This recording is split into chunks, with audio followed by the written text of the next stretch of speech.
Hello, my name is NJ Franco, and today I'm going to be reacting to one-star reviews of one of my favorite books, Cursed Cocktails by S.L. Rowland. Now, I've actually already done a review of this book on my channel, so if you're at all interested in checking that out, I'll post a link to it in the description box below. But I've decided that from now on, anytime I review a book on my channel that I feel warrants a 5 out of 5 star rating, I should then do a follow-up video of me reacting to the one-star reviews of that same book, just to see how people on the opposite end of the spectrum feel about that book. So, starting off with Cursed Cocktails. So, I'm going to be reading some of the reviews that I found on Goodreads, and I'm going to give you my thoughts on them. So, first off, 1 star, 0 stars. There is an argument to be made that perhaps I just don't like the cozy fantasy genre, but I absolutely loathe this book. The way it regards race. Yes, racism is present and discussed in the book, and queer relationships is frankly appalling. This book was written by a seemingly straight white man with a high regard for military status, and it shows. Okay, so first off, what's wrong with having a high regard for military status? Okay, so believe it or not, I was actually in the army, so what's wrong with having a high regard of people in the military? So I applaud S.L. Rowland for that, and also uh, written by a seemingly straight white man. So I mean, you can't be sure whether he is or isn't, and it's honestly none of our business. But regardless, you mean to tell me that a let's say he is straight, not that it matters, but let's say he is straight, he's not allowed to write gay characters? Is that what you're telling me? I mean, so that you mean to tell me that a straight white man can only write straight white male characters? That would get kind of boring, okay? I mean, S.L. Rowland wrote a story about an elf, and he certainly isn't an elf. Elves aren't even real, so don't tell me that he can't write characters that are outside of what he is. You know what I mean? So yeah, that's everyone's entitled to their opinions. By the way, I'm gonna try to say that in this video is everyone's entitled to their opinions. I'm not gonna tell anyone that they're wrong, but yeah. Anyway, moving on. I actually did not finish the book. It was a DNF for me.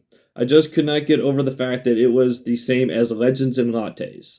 I don't think I've mentioned this yet, so S.L. Rowland has actually admitted that the book Legends and Lattes was that he was heavily inspired to write Cursed Cocktails from Legends and Lattes. And for those of you who don't know, Legends and Lattes is about this orc who retires from adventuring to open up a coffee shop, and this book is about a elf um, who retires from the military to open up a bar. Okay, so very similar stories. I get that.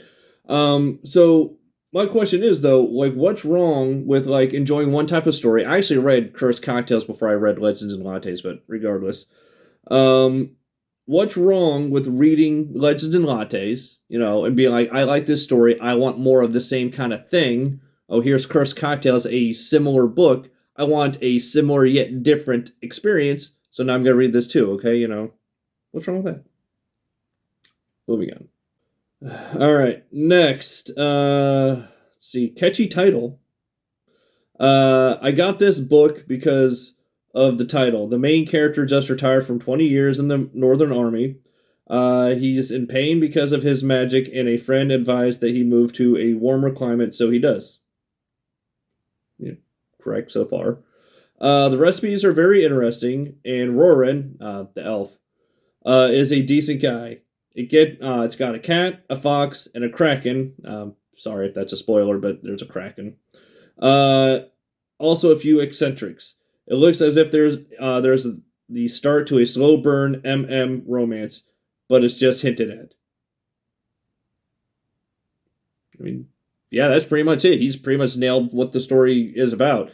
So I don't see what the problem is. Like, he gave it 1 star, and I mean, he didn't say he liked it, he didn't say he hated it. He just basically summarized the story, and he's pretty spot on. But he still gave it 1 star, so I'm kind of confused by that one. Well, let's see.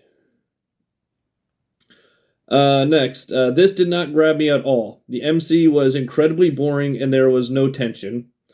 There was a Kraken. Remember? I mentioned that previously. Again, sorry for spoilers, but there was a Kraken at the end. The cocktails aspect seemed really dumb. Hard to see dwarves knocking back a Moscow, and then that's scratched out. Nelderland's mule. I'll get more into that in a minute. And the liquors, gin, vodka, whiskey, rum, really eye rolling and just very lazy writing. To top it off, I didn't care for the narrator.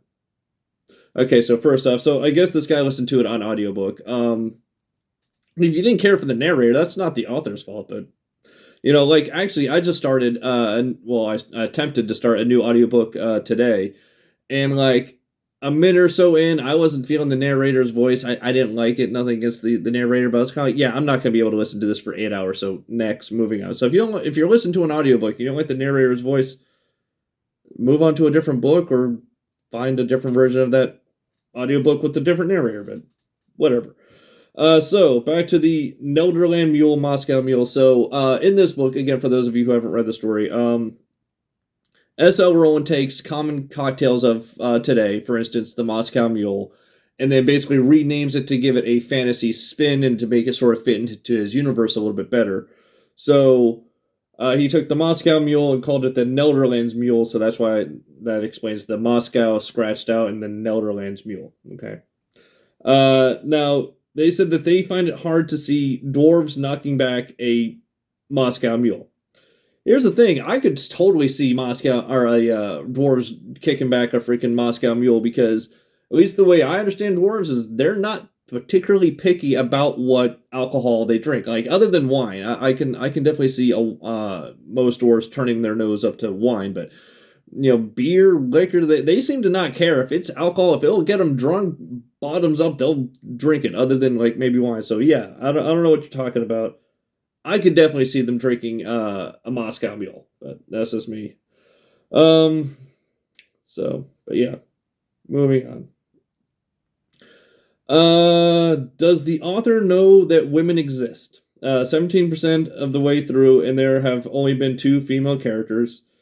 One marveled at the main character's service, and the other was a naive girl. Together they've spoken about like 15 words. Oh, but wait. At 25%, another flat female character is introduced, and she gets this. And get this, folks, she's a shrew. Oh, I know who they're talking about. Roran's neighbor across the street. Oh gosh, the characters and representation are so well thought out and nuanced. Okay, so I'll give them that one. All right, I mean, I probably didn't notice it because I'm a guy, and shame on me for not noticing it. But yeah, there is, it's definitely a bit of a sausage fest in the book. There's definitely a lot of men. In fact, other than the shrew living across the street, I can't. I hate to say, I can't think of any other females in the story. There's a lot of guys, so I'll give them that one. Maybe the book probably could have used more female representation. So good on them for noticing that, and bad on me for not noticing that. So, but I'll give them that. And next, where's the plot? Where's the conflict? This book is just Elf wants to make a cocktail bar, so he does. The end. A cozy fantasy is low stakes, not no stakes. And no, the penultimate chapter doesn't count as stakes. I mean, there is conflict. I mean, like I said. So again, if you made it this far in the video, I guess you don't care about spoilers. You've either read the book, or if you haven't read the book, you don't really care if you get spoilers for it because you're not going to read the book anyway, or whatever. If you made it this far in the book or in the video, spoilers are probably not your concern. So spoilers.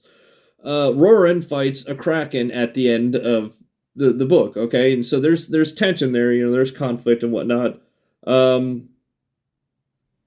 Although he mentions that a cozy fantasy is low stakes, not no stakes, and no, the penultimate chapter doesn't count as stakes. So I'm guessing they're talking about, because the fight with the Kraken kind of happens towards the end of the book. Is like the second to last or third to last chapter. So maybe that's what they're talking about. But why doesn't that count? It's still conflict, if the Kraken destroyed his town, hey, he's out of business, and now I don't know. I'm just gonna move on. Let's see. I don't drink, and there were way more cocktail recipes and waxing poetic about them than I cared for. What part of cursed cocktails did you not understand? Cocktails is literally in the title. Okay. If you're into that sort of thing, this is the book for you. Like I said, cocktails is in the story. I mean, it's like another book I just recently reviewed is also by S.L. Rowan is There Be Dragons Here. Okay, so you got a book titled There Be Dragons Here, and then someone, that'd be like someone reading that book, reviewing and be like, well, I don't really like dragons. They were in the title. He's like, I don't really like cocktails, but I'm going to read a story called Cursed Cocktails and be upset that there's cocktails in it. I don't know. And also on that note, so I don't drink anymore. I quit drinking about a year ago. And even though I don't drink anymore, I still found enjoyment in it, reading about these different cocktails and sort of like identifying, because like I said, S.L. Rowland took these cocktails of today and then like gave them a fantasy spin to them.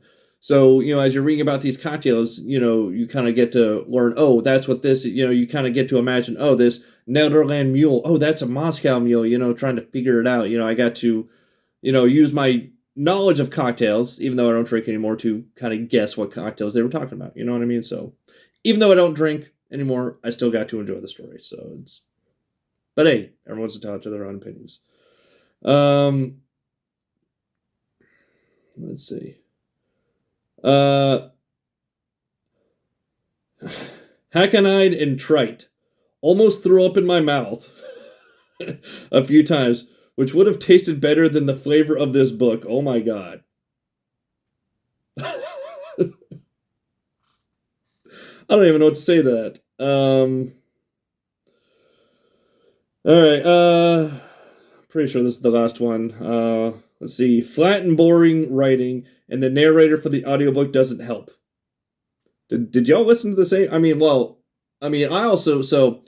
I read this book many years ago, and then when in order to prepare for my my review for the channel, I decided to listen to it again on audiobook to kind of like refresh my memory on how the story went, because I read it years ago. So I listened to it on audiobook as well. And maybe there's different versions of the audiobook by different narrators, but at least the one I listened to that I found on Spotify, the narrator's voice wasn't, too bad. It was all right. So I'm just wondering if they all listen to the same guy, or I don't know. Can you really knock a book for the narrator, although they said it was flat and boring writing, but a lot of people not liking the audiobook narrators. It makes me wonder if it's the same guy. And if I listen to the same guy, who I wasn't bothered by him. He was all right. But yeah, I think that's it for the review. So yeah, that's basically it. This is just some new I wanted to try out, see how it does. Anytime I do a book review that I feel warrants 5 out of 5 star ratings, to then do a book to react to the reviews on Goodreads or Amazon or wherever I'm able to find them of people who gave the 1-star reviews, to see what the opposite end of the spectrum, feels. And, I'm going to try to, remember, everyone's entitled to their opinions. No one's wrong for thinking, that they didn't like the book or anything like that. It's just, an interesting, fun thing I, thought I'd try to see how it does. So anyway, I hope you all enjoyed this. But anyway, that's it for me. So until next time, remember, nothing in life is free except for liking, commenting, and subscribing. See ya.